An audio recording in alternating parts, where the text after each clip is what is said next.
இந்த எலெக்ஷன்ல ஓட்டு காசு கொடுத்து வாங்கிப்பீங்களா? நான் கண்டிப்பா வாங்கிக்க மாட்டேன். 200 ரூபா காப்போம். அதுக்கு மேல கொடுக்க மாட்டாங்களா? காசு வாங்கியிருக்கோம், ஆனா வந்து அந்த கட்சிக்கு ஓட்டு போட்டது கிடையாது. காசு வாங்கினதுல பிரியாணி வாங்கிக்கிறேன். கோட்டர் வாங்கிக்கிறேன் சார். நாங்க வாங்க மாட்டோம், லேடிஸ் கையில கொடுப்பாங்க. எவ்வளவு யாரு கொடுக்குறாங்களோ நல்லா தாசியா கொடுக்குறாங்க தான் போடணும். இல்ல இது வரைக்கும் வாங்கினது இல்ல, வாங்க போறது இல்ல. 1000 ரூபா காப்பேன். கொடுத்தா வாங்க வேண்டியது.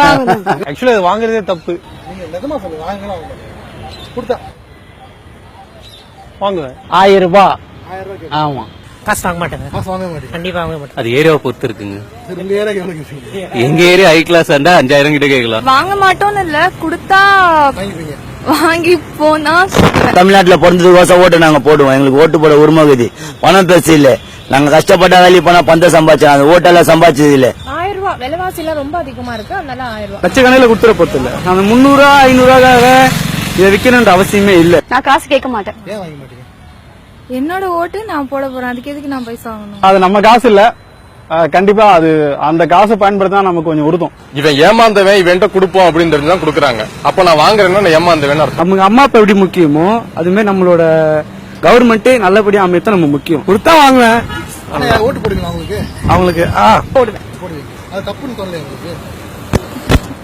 தெரியல. தப்புதான். நம்ம காசு இதை தவிர வேற எந்த தொழிலும் வராதுல்ல. இப்ப நான் வாங்கல அப்படின்னாலும் என் பேர் சொல்லி அவன் தான் பாக்கெட்ல போட்டுக்க போறான். அவன் பாக்கெட்ல போட்டுக்கிறது என் பாக்கெட்ல போட்டுக்கிறான். வாங்க கூடாது. காசு வாங்கினா நம்ம சீப்பா நினைச்சிடுறாங்க. ஓட்டு போடுறது அப்படிங்கறது நம்மளோட அடிப்படை உரிமையா இருக்குல்ல. சோ அத வந்து காசு கொடுத்து வாங்குறாங்க அப்படின்னாக்கா அதை விட அசிங்கம் வேற எதுவுமே கிடையாது யாருக்கு? எங்களுக்கு. காசு கொடுத்தாலே வியாபாரம் தான். அதாவது முதல்ல போட்டு அவங்க லாபம் எடுக்க போறாங்க அப்படிங்கிறது கன்ஃபார்மா தெரிஞ்சிருது. முன்னாடி எல்லாம் கொள்கையை சொல்லி ஓட்டு கேட்பாங்க, இப்ப காசு கொடுத்து ஓட்டு கேட்கறாங்கன்னா அப்ப அவங்க கொள்கையே வந்து சம்பாதிக்கிறதானே. யாராவது வந்து காசு தர வராங்க, என்ன கேட்பீங்க உங்களுக்கு? காசு கொடுத்து எங்களை அடிமையாக்குறீங்களா? நாங்க கம்ப்ளைண்ட் பண்ணுவோம் எலெக்ஷன் ஆபீஸ். காதோட சேர்த்து ஒரு அப்பு கொடுத்துருவோம். 100 ரூபாய் கொடுத்துட்டு நீ லட்சம் சம்பாதிக்கலாம்னு பாக்கலையா? ஃபர்ஸ்ட் இந்த பணத்தை நீங்க வச்சுங்க. இந்த பணத்தை வச்சு இருக்கிற ஒயின் ஷாப்பை மூணீங்கன்னா அது இருக்கிற குடும்பத்துக்கு நல்லதா இருக்கும். 5 வருஷம் சேர்த்து தான் நான் ஓட்டு போடுறேன். 5 வருஷத்துல எப்பயாவது காசு தேவைப்படுதுன்னா கொடுப்பீங்களா? என்கிட்ட நீங்க இவ்வளவு கொடுக்குறீங்க, நீங்க எவ்வளவு சம்பாதிக்க போறீங்க? ஓட்டே போடுற போறது இல்லப்பா அப்படின்னு சொல்லி அடிச்சிருவேன். என்னுடைய ஒரு கெத்துன்னு வச்சீங்களா, அந்த கெத்தை அதை விட்டு விடுங்க. இந்த அளவுக்கு பணம் கொடுக்குற அளவுக்கு அவங்களுக்கு எங்க இந்த பணம் வருது அப்படிங்கறது எனக்கு ஒரு பெரிய டவுட். பொதுவா சட்டத்தை மீறதுக்கு தான் காசே கொடுப்பாங்க. அப்ப நம்ம ஓட்டு போடுறதுக்கு இவங்க காசு கொடுக்குறாங்கன்னா அப்ப இவங்களை தேர்ந்தெடுக்கிறதும் சட்டவிரோதம் தானே. அரசியல்ங்கிறதே மக்களுக்கு செய்யற சேவை தான்.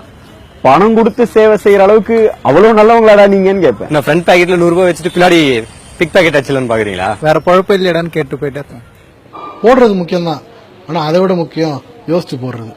யோசிக்காம அவசரப்பட்டு போட்டீங்கன்னா அப்புறம் வருங்காலத்தில் நீங்க தான் வருத்தப்படணும். ஸோ யோசிச்சு போடுங்க, காசு வாங்காம போடுங்க. காசு வாங்கிட்டு போடுறதுக்கு வேற பேர். My vote is not for sale. என் ஓட்டு விற்பனைக்கு அல்ல. உங்க ஓட்டு எங்களுக்கு வேணாம். காசு வேணான்றீங்களா? என்னவா? அது தப்பு, வாங்க கூடாது. காசு வாங்குறதா? எல்லாருமே கொடுக்குறாங்களே. ஐயோ நம்மளுக்கு வேணாம். வேணாம்.